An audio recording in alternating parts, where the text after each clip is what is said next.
Boom, let's do it.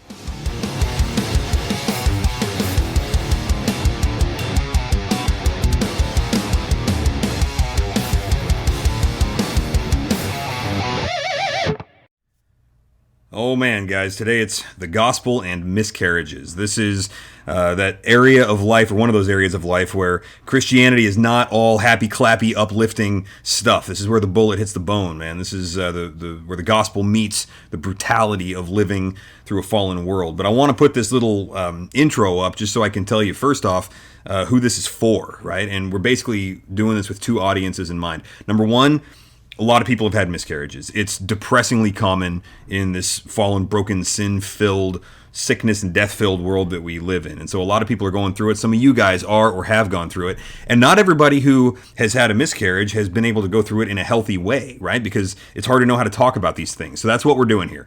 We have a platform where we can do some talking, maybe put a little bit of vocabulary onto these things that are kind of hard to talk about, hard to grab the right words for the right things. So hopefully it's helpful to those of you who are in the middle of this or have been through this and don't really know how to, where does this fit in my brain and that kind of thing, and how do I communicate with this about about this with my spouse and with other people. But also, I want you guys to know this just as disciple makers, because this is so common. Like the miscarriage experience is so common that if you haven't been through this yourself, you're gonna know, or you have known somebody who is going through it. And so, I want Christians to be equipped to go in and know a little bit of just what to say, what not to say. So we're going to cover a lot of that actually up front in this episode, to equip the body of Christ to come in and help at times of need. Because what we don't want to do is that thing where it's like, oh, you've got an issue, I'm going to back out because I don't know what to say. Let's get equipped and rush in, and we can make disciples in difficult situations. So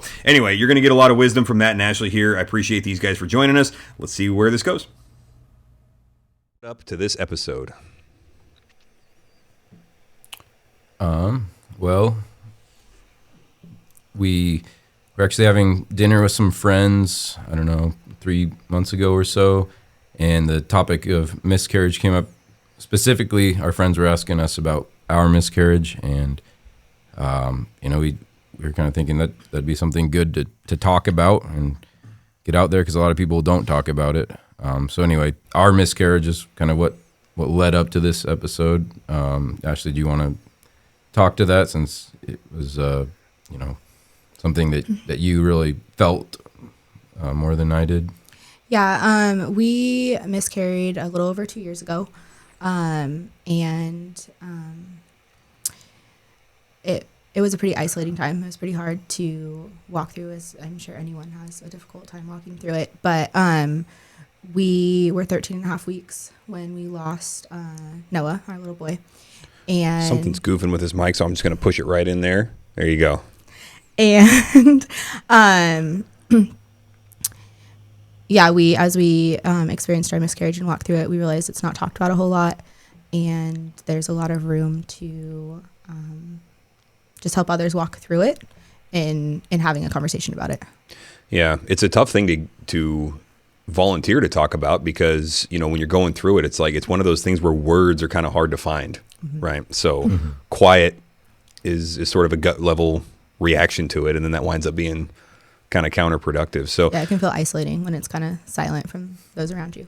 Yeah. No communication. Right. Mm-hmm. So as far as people around you, what were some of the most common reactions when people found out what you guys were going through? Yeah, I think everyone around us had good intentions, and the overall feel was very loving. But I don't think, as we kind of were hitting on, I don't think people know what to say. And so it becomes an awkward thing. And when you're stepping into someone's grief, like there isn't a timeline of it should look like this, and it should end here, and go this direction. And so I think it makes it tricky to talk to. Yeah, I think the most common thing I saw was something really, maybe a heartfelt statement, or like, oh man, really sorry to hear that. But then what I noticed was a lot of times, like, they got that out of the way, and then it was kind of just like, that was it. Yeah. They didn't want to revisit it. It just kind of, awkward thing to talk about, I guess. But so I noticed a lot of that, where it's like, initially, yes, there's a statement, made that was considerate and stuff, but that was kind of it, you know. Yeah. Well, and I think a lot of people respond right away, which is good and helpful. But as, someone who was walking through it, it almost felt like there wasn't room to still be not okay after that initial influx of messages and people. It's like, oh, you're still sad? Right. Weird. Right. Yeah, we're talking about this over here. Yeah, and a lot of people, I hear this with folks where they're like, well, I don't want to bring it up. It'll just make them sad. So it's almost like people think they're doing the griever a favor by not bringing it up, and it's like, dude, it's always on their mind anyway. Right. And I think it makes it feel like you should be okay by now, and the fact that you're not is like your own thing. Like we're over here and you should be here too. Like you should have already dealt with this. And that's that isolating effect, right? Yeah, and obviously, like you said, best of intentions, nobody would say that, but these things are all very, very unspoken. These are unwritten rules, right? Mm-hmm. Yeah. So what are some of the best things that people did to respond to help you guys? Yeah, I mean, the day we found out, I had a couple of friends come over and sit with us and pray with us. And it wasn't that they came with a lot of words or things to say, but they came and they just showed up. And that was really helpful. And then in the weeks following, the people that just continued to check in, send a text, thinking about you, praying for you, especially as it got further from the date we lost him, it meant a lot. Because I was still dealing with it and feeling it. And so it was nice to know that someone was thinking about that. Yeah, those anniversaries or Christmas or whatever, those benchmarks, that's really, it's like there's a lot of love that's communicated when people remember that or put it in their calendars or something like that. Yeah. Yeah, so let's back up. And I want to cover some really unpleasant territory, but while we're here, maybe this will be helpful for people. So walk me through what actually happened. How did you guys find out that something was wrong with the pregnancy? When did it hit that we just lost a baby? What happened? Yeah, so we were actually on vacation in Bend, Oregon, by ourselves, just like our immediate family, Matt, I, and the kids. And I started having issues, which led us to the ER, and Matt having to stay in the car with the kids, which was really hard because I didn't know what I was walking into. I mean, we thought we were miscarrying on the way to the hospital. And to our surprise, we weren't. The baby was okay at that point. We were 10 weeks along, had no previous indication there was any problem with the pregnancy, and I'd been seen a couple times. And from there, at 10 weeks, for the next 3.5 weeks, it was in and out of the ER, and not a whole lot of oversight from my OB, which made it hard because ER doctors can only explain so much and test for so much, and then it kind of goes into that you need someone in this field to look at this or to tell us what's going on. Which was hard. I think I was in and out of the ER for probably 3 to 4 times at least within 3 weeks. And at 13 weeks, 13 weeks and 4 days is when we lost Noah. So I'd found a different provider. I'd been in excruciating pain for about 3 days and was kind of sick of going to the ER and being told the same thing. They can only do so much, especially so early on. But we also weren't getting a lot of answers as to what do we do? Because at that point, it wasn't just the baby. I was extremely anemic and having some health issues as well. And so I got into a different provider, and I was really grateful for him. He got me in that day, but at that point, I was by myself, and we found out there wasn't a heartbeat. And then we were sent over to the hospital where Matt met me to confirm. Mm-hmm. And so this is all hitting you guys. You got 3 little kids at the time to juggle and work and all that kind of stuff. So it's just that whole flood. Yeah. So then from there, you guys, you get the news, you go home. Did you have to deliver or not? Like, how did all of that work? Yeah, so I was so low on blood so we lost, we found out the baby didn't have a heartbeat on a Wednesday, which was actually Matt's birthday. So there's all that in the midst of all this. Our kids are planning a surprise party, not knowing what the news we're getting. And so it was an interesting thing to juggle. Side note, how do toddlers plan a surprise party for parents when the parents don't know about it? How does that work? Our oldest was 6 at the time, And if you know anything about her, she's very much a planner and an organizer. And Yeah, she can pull it off. she actually got up early that day at like 6 a.m. because she wanted to make Matt breakfast. Wow. And so it started like first thing in the morning. It's Dad's birthday. Very sentimental. Yeah, we're going to town with all the planning. Yeah. So that's how. So yeah, it was a Wednesday. We found that baby didn't have a heartbeat, and I was so low on blood that they were gonna do a DNC on Friday morning, because I was at a very high risk of, if I lost any more blood, it was going to be blood transfusions, and we were looking at, that my health deteriorating even more from that point. But my body kicked into gear, and we delivered actually at home that night, Thursday morning early, like 2 a.m, just Matt and I. And so. Wow. Which was as sad and hard as that was, like we were extremely grateful to be able to have that happen instead of being in the hospital for another type of operation, and and just you guys get to go to war together. Yeah, not the intimate. Yeah, it definitely brought, and not everyone has that experience to where they have that type of closure and how things end, because a lot of people, it is a DNC or it's drug out weeks and they're waiting for their body to kick in, and so I was grateful that it was quick and that it was intimate as far as Matt and I could process it together. Yeah. Yeah. So then did you guys find it easy or hard to communicate about this whole thing, in the immediate aftermath of that? Because sometimes marital communication just kind of like, I wouldn't say shuts down, but it takes a hit. Oh yeah, it definitely took a hit. Yeah. So, I mean, it's hard because it's such a unique thing to the woman going through it. There's the physical pain, there's the emotional pain, there's the wrestling with your faith. And for Matt, he did the best he could to try to understand what was going on in my world. But there's a part that he just can't relate to. I mean, his day goes back to semi-normal, goes to work the next week, where I'm still left with appointments and lab work and testing and physical pain from it. Well, and the lack of what you had inside. Yeah. Yeah, and all the probably hormone fluctuations and everything. Like the body's like, oh, I'm pregnant. Then the body's like, oh, I'm not, and that must be a roller coaster. Yeah, and then just how anemic I was played a huge role in it too. I was pretty out for exhausted a little all bit. the time, and So overall, it took a hit communicating. It was awkward and clunky, and trying to understand and communicate through it, but it wasn't pretty all the time. Yeah. So then, Matt, were you? I'm going to use words that are not the right words to use, but look, hear what I'm getting at here. Was it easier for you to kind of like snap out of it, on the grief side, and like go to work? Could you focus and things like that? Did you find it possible to compartmentalize? Yeah, no, I'd say it was definitely easy for me just to kind of shift gears and get back into my day to day, because once you get kind of busy with a work task or whatever, I'm just kind of going along like I was the week before. I didn't have the constant physical reminders that Ashley was bearing. So it was easier in that sense, right? I would say like when it did hit me, with little things like, especially that first couple of weeks, hit me a lot more frequently, but it would just hit me out of nowhere and kind of take my breath away for a minute. Just thinking about what, just the life that, God had given us and now was gone.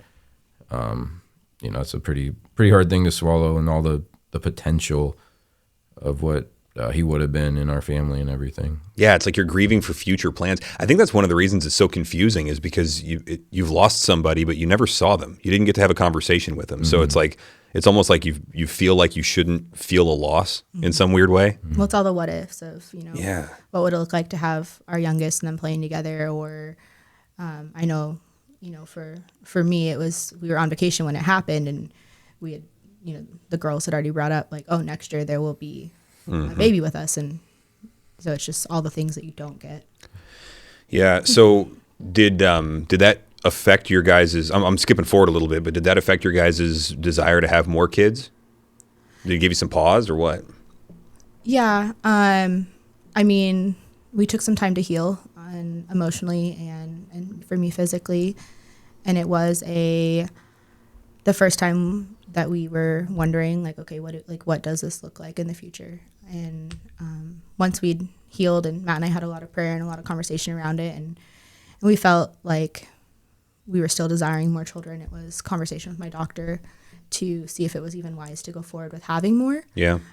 With all the testing that was done and with where my health was at. And that's another thing, like not everyone gets that type of care. I mean, people don't get answers to why they miscarry. And so I was thankful that we had an answer of a deficient, like it was a deficiency. And my doctor was pretty confident moving forward. It's something we could supplement and go on to have a healthy pregnancy. So why do you think we still don't know how to talk about all of this? I mean, it's so common that, you know, I've heard stats as much as up to 1 in 4 pregnancies end in miscarriage, you know, and a lot of them happen so early that it's like you didn't really know you were pregnant yet or whatever. So, you know, some of those maybe you're not in the same category of grief, but it's like this is the history of humanity. So why do we still find it so hard to talk about? You know what I mean? Like, what's the hesitation, do you think?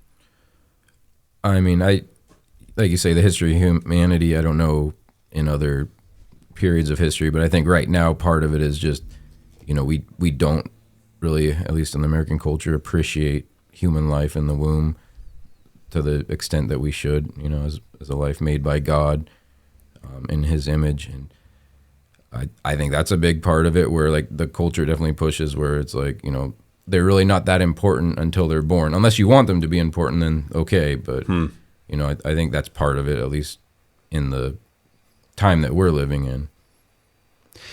Yeah, and I have seen that. I think now that you bring that up, it's like, you know, they're kind of the more secular people that are like, oh, they wouldn't say it this way, but it's like they feel that they're going through a loss, so we're going to let them grieve for what they feel that they lost. Now, there's no sadness on my end. I don't really think they lost anything. It was, you know, but whatever. Like, let them do their thing, and you can't be a community with that attitude. You can't join somebody in their grief. It really does just export it all to them. Well, it isolates them, right? Like you said. Well, and I think it's so unique to everyone's individual. Like you can't just say this miscarriage is going to look like everyone's. Like it's so different that I think entering into that with someone, it's messy. I mean, grief is messy. It's hard, and so I don't think people know how to do it because it's awkward and it's not talked about, and it creates this like, well, if we just don't talk about it, we can just kind of act like it didn't happen or it's not there. So. Well, and generally, we don't do death well in our culture, right? We run away from it instead of coming around it. I was in a tribe in Africa where there was a young woman there, and I mean young. I mean, she was probably early 20s, and her husband had died, but I didn't know that. She was just carrying around this wooden bowl, and I said, you know, hey, why she got this bowl?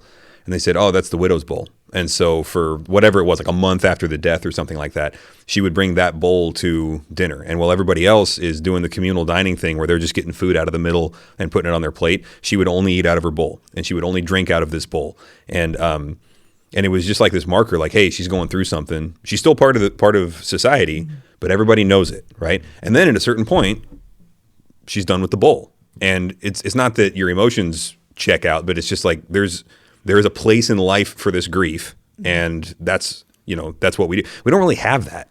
No, but I mean, even just like, I think that's an important piece to, at some point, like she wouldn't have the bowl, because I think we either let grief consume us, and for a time, I would say it consumed me for a short time after, especially. But there's a temptation, I think, to let it consume us or to run from it. Yeah, and then we define ourselves by it sometimes. Yeah. And yeah, I am the person who has been traumatized. Well, so you guys, I think, did a good job of that. We did a funeral for Noah in your guys' yard, and I loved, in a weird way, like I really loved seeing all of that, right? But I'm curious if you could help people kind of understand your thought process in that. You gave your kids a part to play in it. You know, Eliana came and read something that wasn't that a poem that she had written? A song, Yeah. Yeah, that's right. Yeah, there was, and it was a full funeral service. You know, suits and ties and all of that. So, what was there a point where you guys were like, "Hey, we need to do this," or was it just kind of like normal, like this is what you do when you lose a life? What led up to that? I mean, do you want me to talk to us? So yeah, I think we did feel very strongly. We wanted to, honor his life and do it as something for our family to, remember him by, and make sure we put the right significance on this event, right? Instead of just letting it kind of wash away. At least that was important to us, because we wanted to give like our kids something that, this is important to us, and like, it's not just a little deal. So that's what our heart was, I think, behind doing a ceremony like that. I guess in doing it, we kind of were like, well, what do you do when you lose, a baby in the womb from, like so little? And so we kind of looked at like, what are some ideas or like, what are some options? And really in Washington State, the baby's not even considered human until I think 20 weeks in, what is it called? Gestation. That's so weird. What, did somebody lose a bet? Like, how do you arrive at 20 weeks? I know. Yeah. I don't know. Because that's the halfway mark for a pregnancy or something. Yeah. I think so. Yeah. So if you lose a baby after that, especially if it, you go through with a surgery or in the hospital or stillborn, you are required to communicate with a funeral home over it. Yeah. And you get a certificate of death. But prior to that, there really wasn't a whole lot out there. And we wanted to do something. Closure for us, closure for our kids, remembering, putting the importance of life on the situation as a whole. But I researched all kinds, like, what do people do? Like, looking for people's experiences. And I found a couple blogs that were really helpful, but there just wasn't a whole lot of, this is what it should look like, or this is. That's so crazy that our culture has to resort to Google if you want to do something for your baby. Right. Man, I feel like that's something the church should do better. I mean, just hearing that, it's like we could fix that problem in our little community. Yeah, Ashley's talked about like this is a good ministry opportunity to help women walk through this. Like have something set up, because like what we did, you were involved. You led the funeral service, and it's like it wasn't anything elaborate, but it was something really special for us. Well, and it was so helpful, I think, to like for I don't know about for you guys, but in most of these situations, it's helpful for somebody to come in and say, okay, I know how to do this part of it. And it was like, yes, I know how to do a funeral. Let's do that. And so it allows, it's like an on-ramp for the community, right? Yeah. I think there's even room, just like, even if it's a handout, having to like Google search what to do was kind of painful in itself when we were already walking through pain, but we didn't know how to navigate it. And so I think even just having like, here's some things people have done before. I think there's a really big opportunity there. It's something that's tangible and practical to hand to someone walking through it. Yeah. All right, Debbie, if you could have plans for this new ministry on my desk by Wednesday morning, I'd appreciate it. We're doing this thing. All right. Do you guys still talk about Noah with your kids? Yeah. I think people would be shocked to know how much he comes up in our home. Yeah. Yeah. Our kids talk about him all the time, and we have a plaque in our backyard to remember him. We'll catch them out there in the summer picking flowers, putting flowers by his grave, and the remembrance of that. And we'll catch them drawing pictures and taking pictures out there. We'll catch them just sitting out there. Especially our older girls, they're 8 and 6 now. And then also when they draw family pictures, he is very often included. And there's baby Noah. Wow. So, yeah. And that's all their idea. Yeah. Wow. That sounds so healthy. Yeah, and it's interesting to see too, because our boy is 3, and so he was really little when this happened, and it's been interesting to see how his sisters kind of just throw Noah into conversation with him and just remember him. So yeah, so now you've got your youngest, your baby, and she's a little beauty, and so as she grows up, then she'll just be knowing that there was, that there's a sibling that she never got to meet, which is kind of the case for everybody, right? She wasn't there to experience all of that, but yeah. Wow. How did you guys' faith hold up in the middle of all of this? Yeah, it was, my faith got pretty shaken by it. And I think it was hard. We'd had hard pregnancies in the past. And we'd prayed for a healthy baby, and at the end of the pregnancy, we got a healthy baby. And the ER doctors, when we were in and out of the ER, were throwing out statistics like, oh, there's a 75% chance, there's an 80% chance, like your baby's gonna be just fine through this. There's get past that 13-week mark, there's an 80. You're talking about with Noah, they were saying this? Yeah. An 85% chance. And so the statistics just got better the farther along we went. And obviously we were praying for a healthy baby this time around too. And so it was really hard that God's answer to that was no. And it rocked my faith a little bit, but at the same time, my faith is the only reason I was able to get through it. So.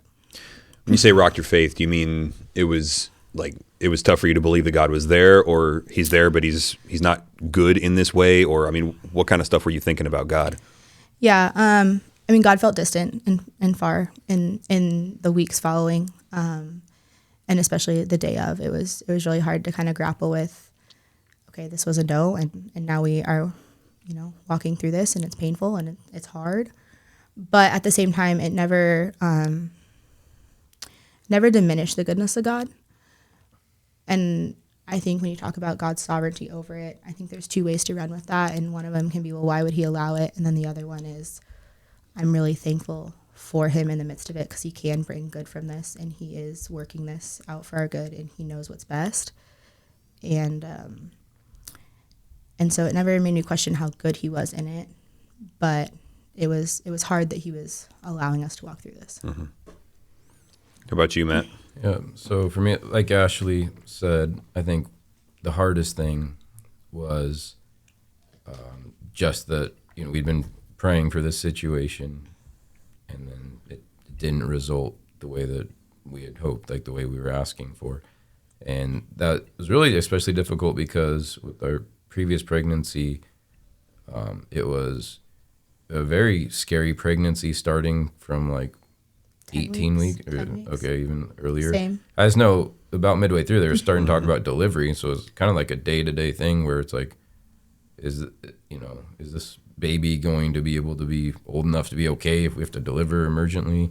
And so, we had pretty similar prayers for, I guess if it started at 10 weeks, like 30 weeks or whatever. Mm-hmm. And then we get blessed with this, very healthy baby, and just a miracle, like every baby is, but, we felt it more because we saw these problems, and then all of a sudden, we have a healthy baby at the end of it.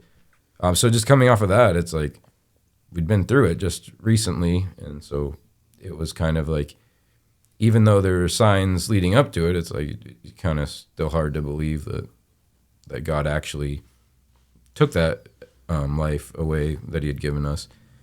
And so that was hard to grapple with. But I do think overall, it did help strengthen my faith, just because, kind of threw me into that place of very great need. I have a wife who is, very broken over it, and, that kind of cascades down into the kids, and as me trying to lead the family, it's like all of a sudden I'm feeling a lot more of like, and I've got my own stuff going on about it too. So yeah, it's like when I'm in that state of need, I tend to turn to God a lot more frequently, right? And so in that sense, it was a strength building time for me. Faith building time for me. Sorry. Yeah, I wonder how you guys think about your reunion someday, right? Mm-hmm. So like, what is it that you're looking forward to most when you finally get to meet the little guy face to face?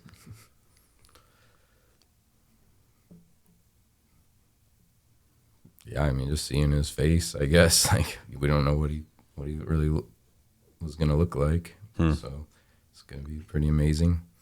Yeah. I think similar to that. I've thought about that over the last couple of years off and on, and I haven't thought in detail about it, just other than like the sweetness that it'll be.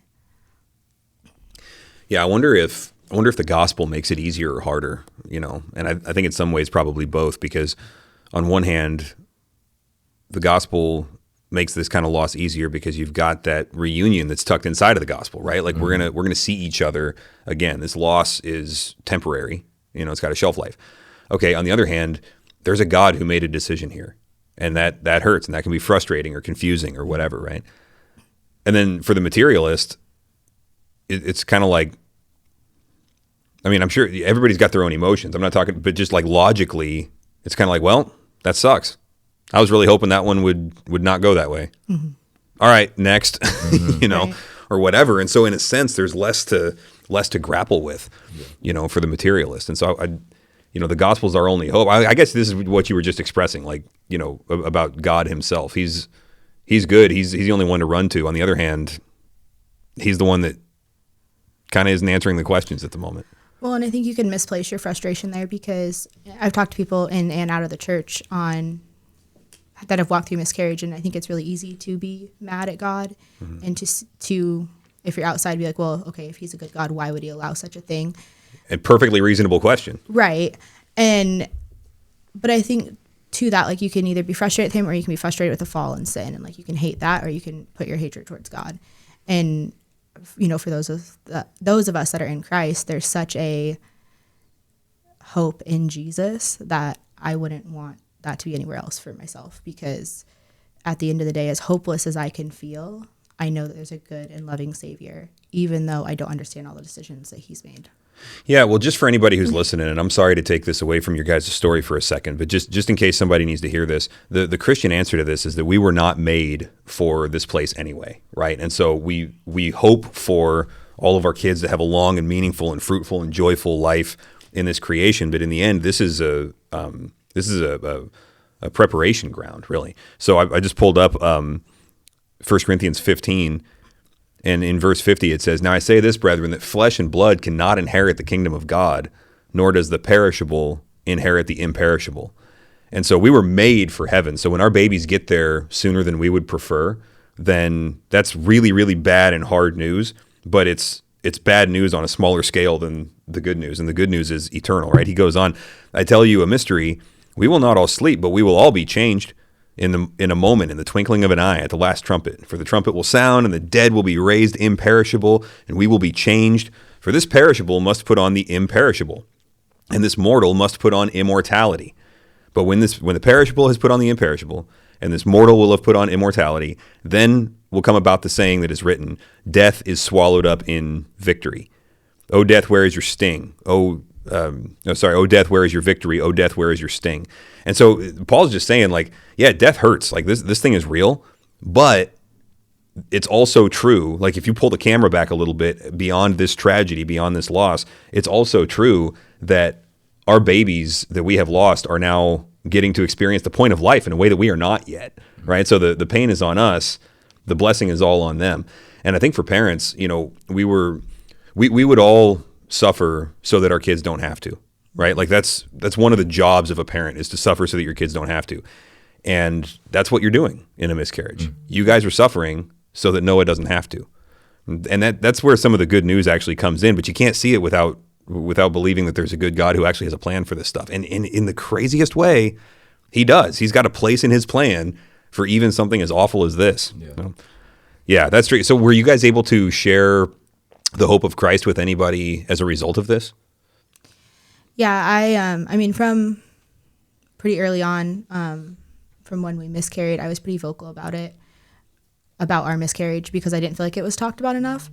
And that kind of opened the door for a lot of women, friends, people I had just met, family friends, just people kind of coming out of nowhere wanting to talk about it, which was a neat ministry opportunity, because I could point them to Christ and the hope that I have, but we could share in how hard it is, but also point them to the goodness of God in the midst of it. And there were some people that I had talked to where they had never been told there was purpose in their pain.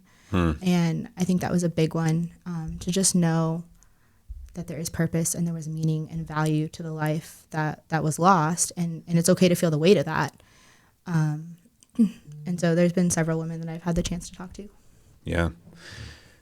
Yeah. How about you, Matt? Any gospel opportunities that the Lord has used Noah to bring about? Yeah, I know at work, like I was pretty open about the pregnancy, so I was open about the miscarriage.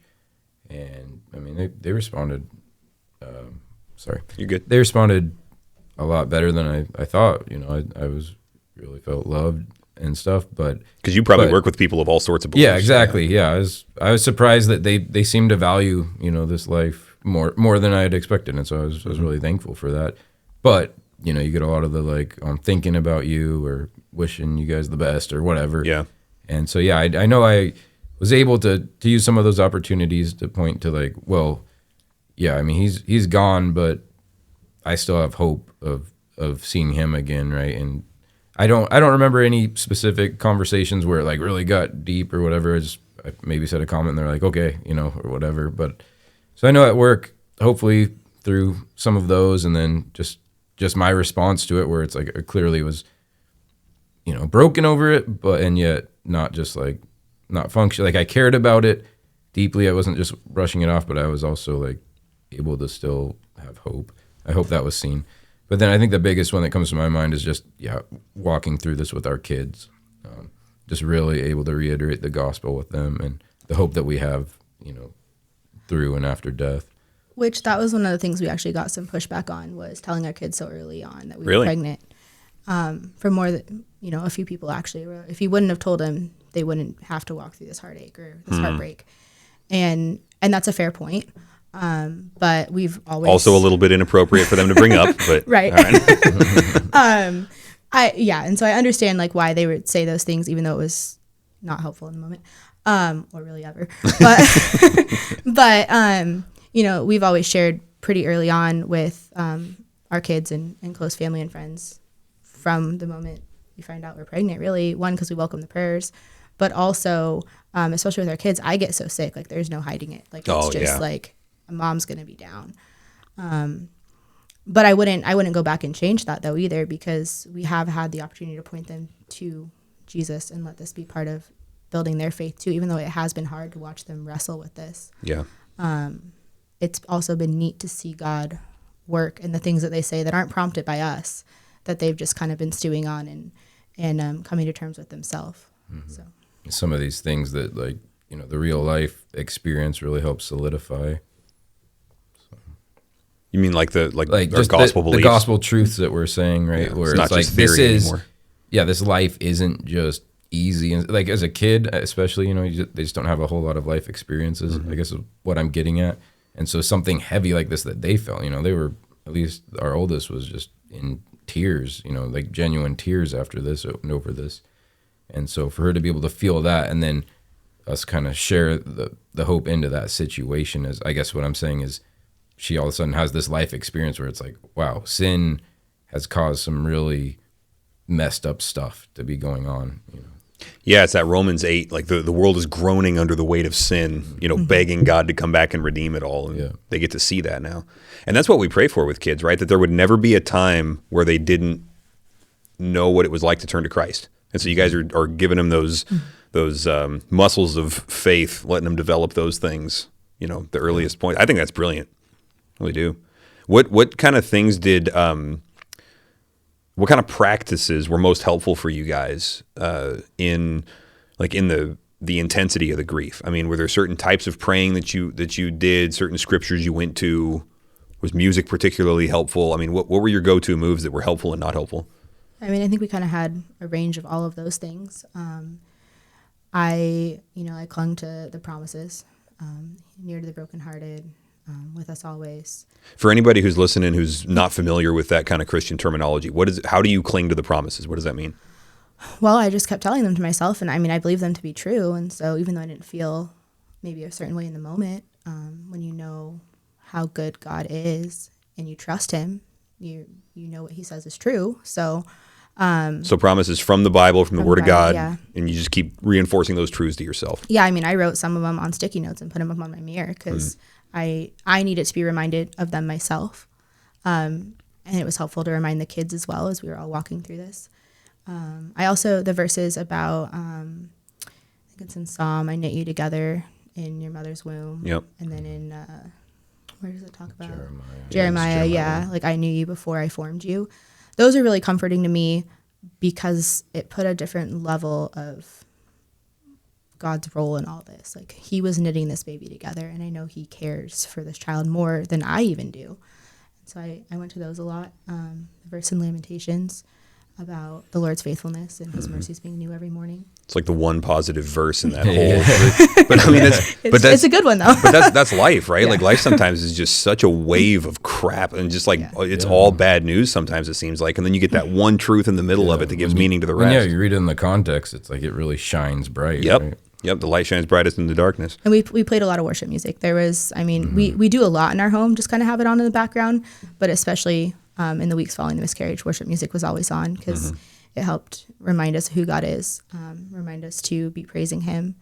And when there's always just like a voice singing the Bible in the background, it just really helps, because those truths are constantly being said even in the background. And I think it kind of helps us just function day to day when we're, especially in these type of seasons. Yeah, there was a song by Shane and Shane called "You've Already Won" that I played on repeat. That song was playing the night I played it on my phone the night I went to the ER by myself, and it kind of just stayed something I went to and listened to, and it kind of is what it says, right? Like we know that you've already won, and so when you know the Lord has victory over all this stuff, it helps with the perspective.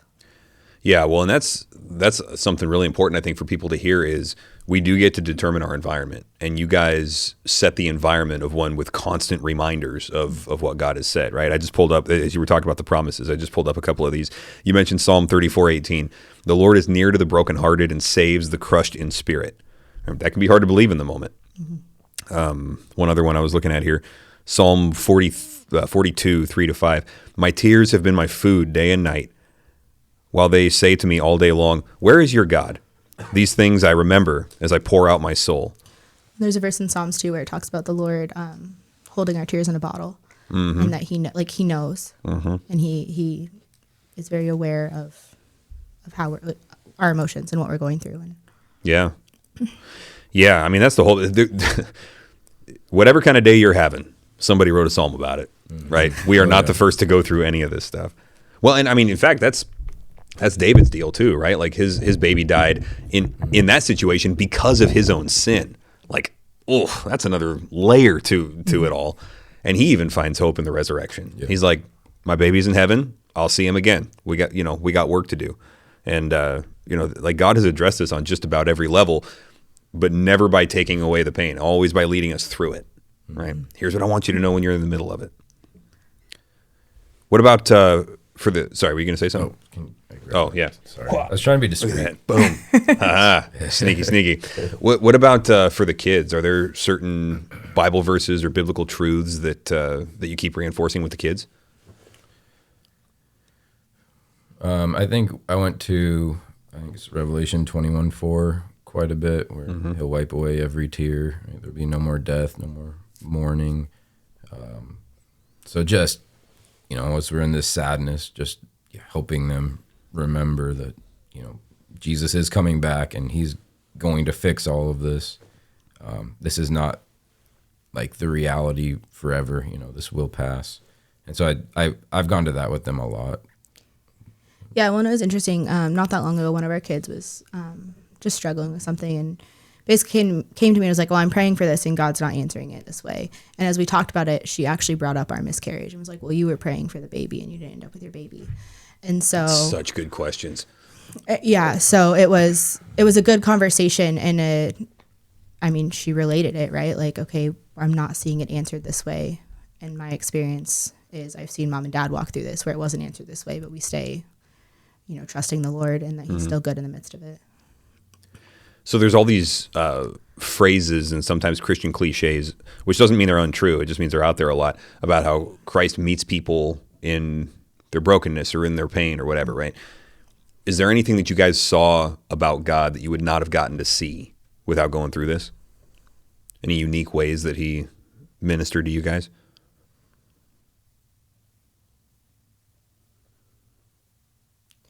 I mean, for me, I think it brought a whole new light to the brokenness of the world and exactly what Christ has defeated, if that makes sense. Yeah, kind of clarified the problem in some way. Yeah, and it's not that we hadn't been near to people, to death. Like, we've had losses in the family, we've had medical issues, we've had our own share of things. But for me, just his victory over death, it's a true statement, and I've known it for a very long time. But when you, being the woman carrying a child, and all of a sudden your baby died in your womb where life was supposed to be, it just brought a whole new perspective of the problem he came to solve. Yeah, I think I hadn't really thought of that question, since the miscarriage, but something that I've been holding a lot more dear is just that these children aren't mine. They are God's. I'm stewarding them. Like they are mine in the sense that he gave them to me to raise in this life, right? To teach his word to, and to to bring up in the understanding of the Lord. And yet, like, ultimately, like, nothing is mine, right? Everything I have has been given to me from him. And I think that's weighed on me, or I've at least understood that better since losing Noah. Because, yeah, it makes you, like, it's easy to say, yeah, like, these kids are God's. But when he does take one, like, yeah, he has every right to do that. And so I think I probably did subconsciously think on that a little more. I don't know. I'm assuming that's a big part of why that's been on my heart more recently. Yeah, a theme that's running through a lot of what I hear you guys saying is you were kind of forced to live out your beliefs. Mm-hmm. Like, you already knew these things, and now the rubber meets the road. Mm-hmm. Yeah. Right. You realize how little control you actually have. Well, that's such a big deal too, because we say Christ is Lord. That's got some implications, right? Mm-hmm. Like, that means I am not the boss. And so we all say it. Yeah. Now, yeah. It's like a Job moment. Here, Job, in this situation, argue for your own sovereignty. Mm-hmm. Go ahead, you know. Seems like a ridiculous thing to posit. So with like looking into the future with a little bit of foresight, your kids grow up, they get married, they got their own stuff going on, right? That maybe, you know, and may God forbid it, maybe one of them goes through this, right?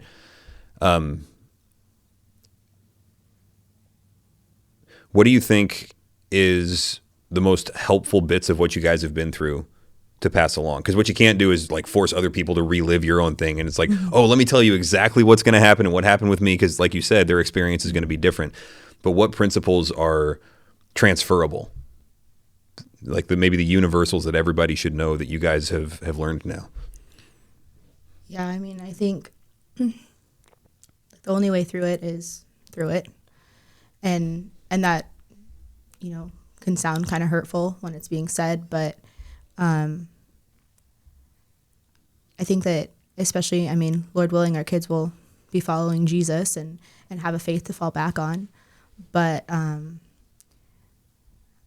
think that something I learned is that I would hope I could pass on to them is that it doesn't always have to be the super articulate, collected self to come to the Lord. Like, even when you're feeling like you're falling apart, you don't have to have yourself put together to come to the throne of grace, right? Like, there's, and I say that because I think that as I was in a pretty dark place for a while and I found it hard. Yes, at the end of the day, I had my faith and there was hope, but I found it hard to like disentangle those things, if that makes sense. Like Almost.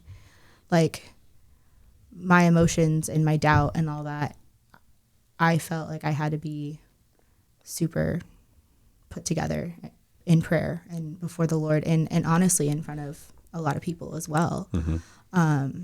But I think I've just learned that it's okay to be a mess sometimes. Like, yeah. And it doesn't have to always be like this picture perfect prayer that you have to pray, or when someone asks you if you're okay, like you don't always have to be like, yeah, I'm, you know, totally fine, not thinking about that. It's okay to be like, no, I'm still grieving, or I am just sad today because of it. Well, that's something that you did particularly well. And I'm just saying this from a pastoral perspective is, you know, I'd see you or whatever, and I still do this. I don't know why. I do know why. It's because I'm an idiot. But that normal thing will just fall out of my mouth. Oh, how you doing? Right? Without thinking about the situation, because it's just it's a normal greeting, right? And and it's not that I wasn't thinking about what you guys were going through. It's just for some reason in my brain I didn't connect. Okay, don't say that. And so I would. And your response was always just like so honest and clear without being like I don't want to say unnecessarily negative, but you know the people that kind of attention seek in their pain, and you weren't doing that. You weren't like, you know, oh, how you doing? Oh, if you only knew, everybody feel bad for me. But you would just look at me and I'm like, hey, how you doing? And you'd be like, going through it. Yeah. It's one of them days, you know, or whatever. And like, I for what it's worth, I got a lot of respect for how you handled that, because that opened up a lot of pathways for grace into your life, I think, from people, if they were paying attention, for people to like pray for you, right? Or maybe just change the subject from whatever we were going to talk about and be like, no, maybe she needs to talk about this right now or something else.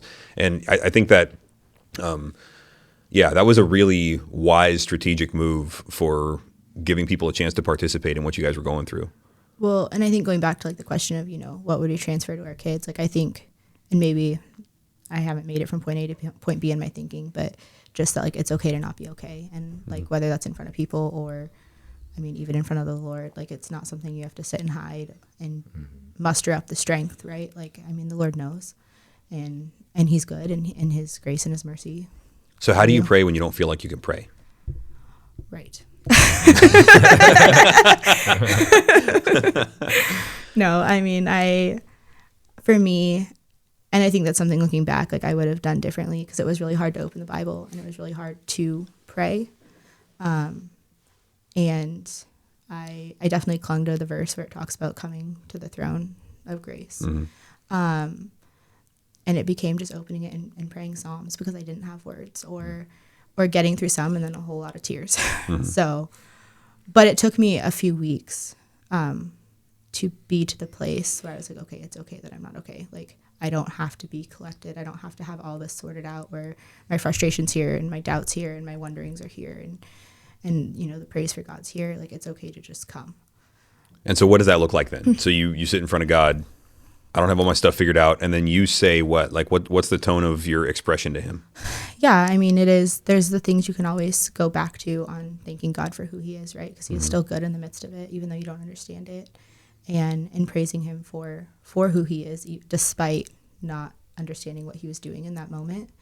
And then opening up a psalm and praying through the scripture, because sometimes there just aren't words of my own I could figure out. Letting those guys guide you. Yeah. That's something that kind of prompted from what you're saying is we did that praying the Bible study probably not that long before our miscarriage, right? Yeah, that's true. And I actually haven't connected those. Yeah, no, I hadn't either until you were just saying that. I was like, you're familiar with that book about just. I was in your small group when you led us through it. It was great. So, yeah, Donald Whitney has one called, is it Praying the Bible or is it called Praying Scripture? I think it's called Praying the Bible. I think so. I see it right there. I can't quite. Praying the Bible. There we go. Donald Whitney. Yeah. Yeah, and that's one of the things is like he's given us a script when we need to be carried through it, right? Because we don't always know how to pray as we should. Romans 8 says this, but the Spirit intercedes for us with groanings too deep for words, and sometimes with a guy that prophetically wrote out exactly what we needed. Yeah. So somebody who's listening to this and is going through this alone. Let's say that there's a woman hearing this with an unsaved husband and doesn't have that kind of spiritual support. What do you think she needs to hear right now? I mean, that she's not alone, right? That God is with her and she can reach out to him freely. And I know it's going to be hard, but yeah, like that should be where she seek comfort first, is in him. That's what I would say. I mean, Ashley, you probably have a little more of a feel of how that would feel for her. Yeah, I mean, echoing kind of what Matt said, but also I think that there's probably a lot of questions and a lot of wonderings and isolating feelings, and you're not the only one to have those feelings in this moment. Like you're not alone in that. You're not alone in the questions you have. You're not alone in the pain that you feel, and not only is there hope, there is a way to just come to Jesus as you are and see him as your savior and get through it, but you don't have to walk through it alone. For Christian husbands, what do you think we need to know about what our wives are going through when this happens? How can you guys coach up a husband to equip him well for leading a home in that environment? I think you should answer that. No, Matt did a really good job. I was really thankful. I think it's just continuing to try to understand, because there will be a point you just can't understand. But the reaching out and the trying, and he didn't allow me to shut down when that's really what I wanted to do. What did that look like? As far as like she wanted to maybe just like call it quits for the day or something, but she's saying that you didn't let her. So what did you do to kind of draw her out and keep her moving? I mean, I try to talk to her, being very careful with my words. Just that I'm here and like we can talk through this.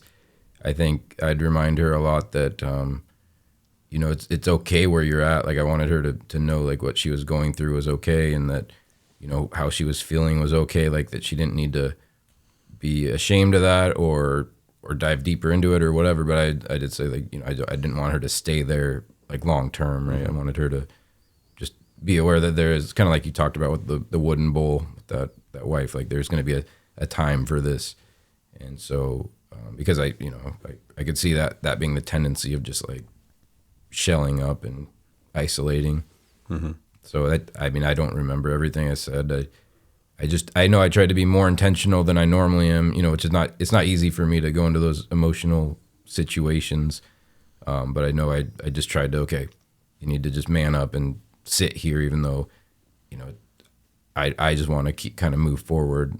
Like I remember trying to be a little self-disciplined in that. Mm-hmm. Well, and I'm foreseeing a situation where guys kind of step on the gas too much with the best of intentions, right? Because men are fixers. And it's like I hear exactly what you're saying. I also hear that with, male ears. And it's like, oh, okay, don't let your wife shut down. That can really easily turn into, all right, babe, let's go. Yeah. Up and at 'em. Right. Well, and I think, Make me a sandwich or whatever. Don't do that, guys. Don't do that. Well, and I think, Matt and I have, had these conversations before where it's like, okay, I don't need you to fix this right now. Like, I just need you to sit and listen. And I don't even think I had to say that during the miscarriage. I think he just knew, like, okay, I need to sit and listen. And he did a good job, like he said, of not letting me. And there's also plenty of times I didn't do a good job, just so we're clear, right? Plenty of times where I'm editing that part out. Okay. Just my conscience is too heavy. Overall, Matt did a really good job in not letting me stay there, but in letting me kind of bounce a bunch of emotions and feelings and things off him that no one else heard. No one else knew the level of anger or frustration I was walking through that particular evening. But he didn't come at me with all the things of what might not have been theologically correct or a verse for this or it wasn't that. It was like, okay, and then checking in a little bit later, and it ended up being hard to communicate like we talked about. And so we brought back on Sunday evenings, just checking in with one another. And that was a very intentional part of us, not only communicating, but in him kind of gauging where I was at. And was I staying there? Was I moving forward? Where was I on that grief process? And allowing him to have a spot for it too. Mm-hmm.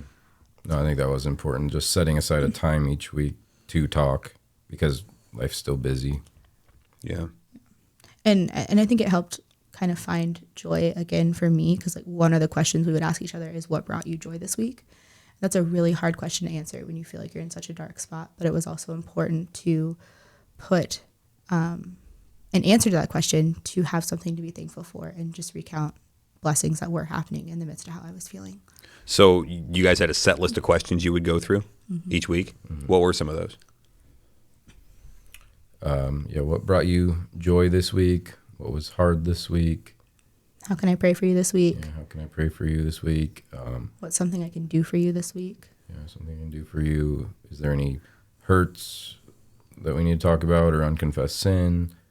And what's something, it's worded in a fancy way, but basically what's something you're looking forward to? Yeah, it's something on the forefront of your mind. Yeah.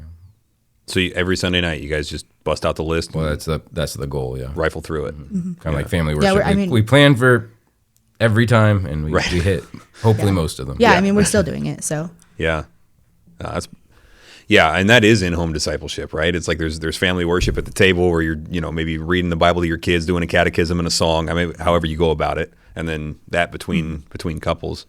Yeah, structuring it that way is something that our culture is, I think, kind of allergic to, because it doesn't feel like authentic or genuine or whatever. But and that's the thing, it can feel kind of awkward, like you're just sitting there staring at each robotic. other, not sure how to like communicate and asking each other.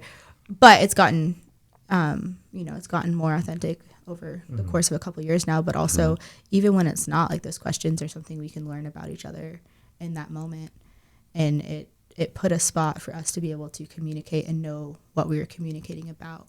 I'll bet you a lot of those answers are pretty surprising sometimes, huh? Yeah. Yeah, we've learned a lot about each other through it. Yeah. Yeah, like Emily and Susie are in here doing this podcast right now that they haven't released it yet because they're going to just do like 10 of them and then dump it all at once. And I've listened to one of them. I just listened, and I'm like, I'm hearing Emily talk. I'm like, really? You know, like, huh? You know, I'm hearing her say things I've never heard before because I've never asked her the question that Susie just asked her. You know, that kind of thing. So, yeah, structuring in opportunities for you guys to.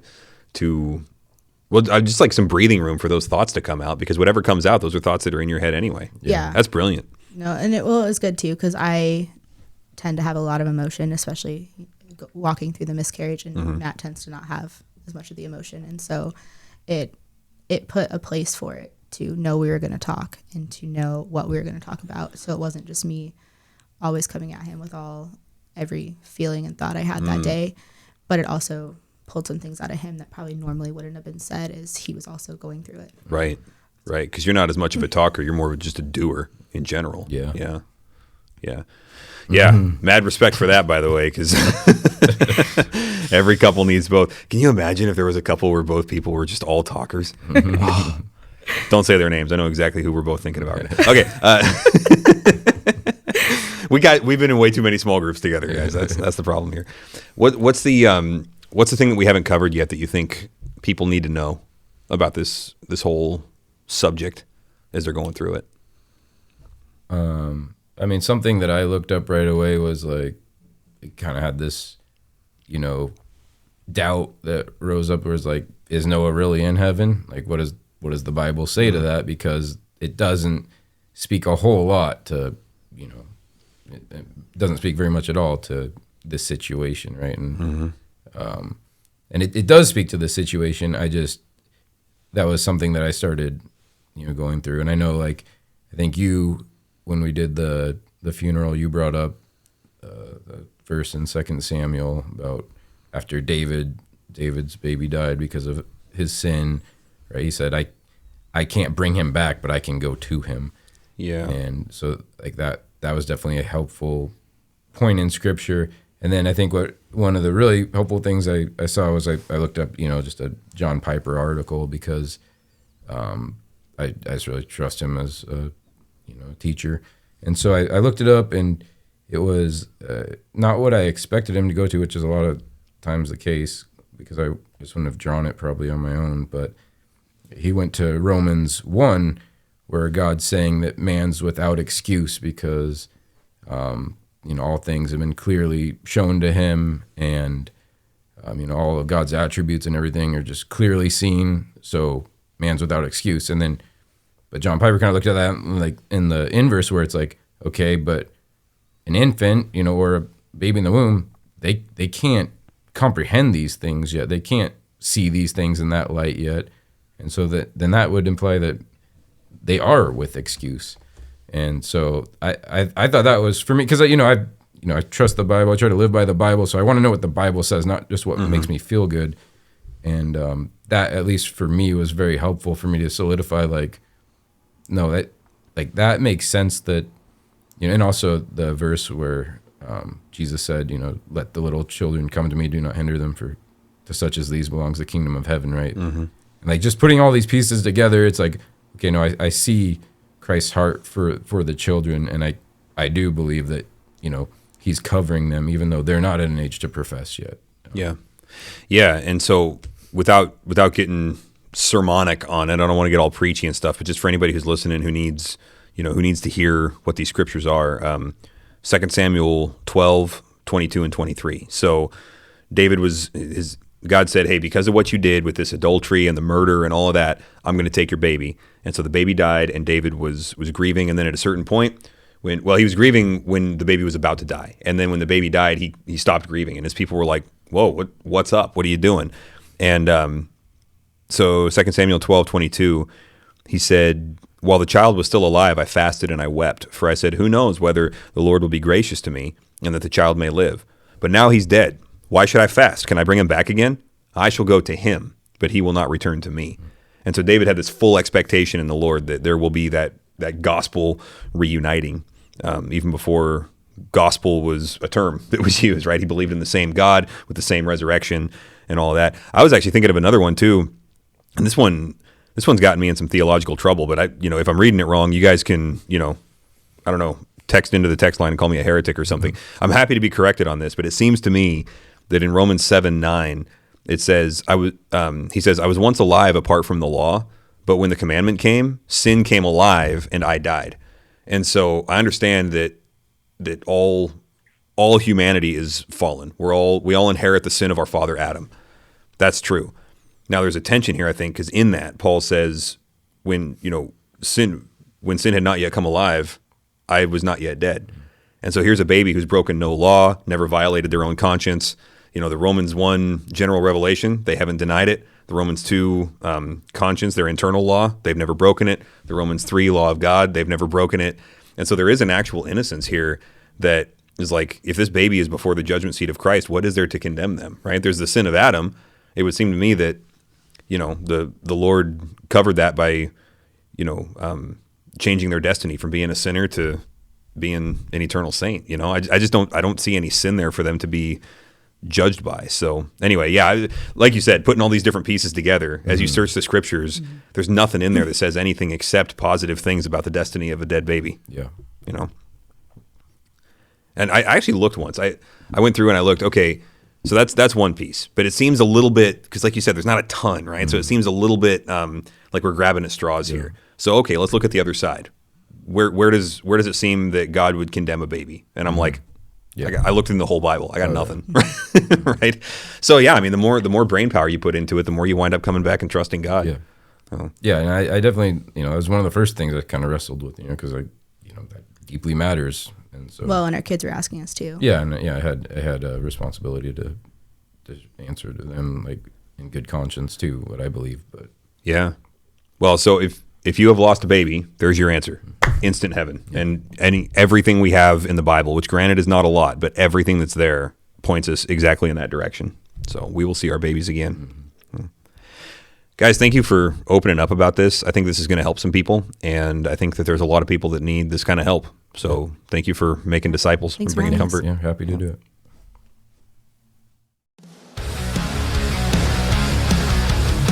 Hungry for Wisdom is a ministry of Grace and Truth Community in West Richland, Washington. 1 John 4:19. We love him because he first loved us. If you are enjoying Hungry for Wisdom, please make sure to like, subscribe, and share it. Leave us a 5-star rating if you think we've earned it.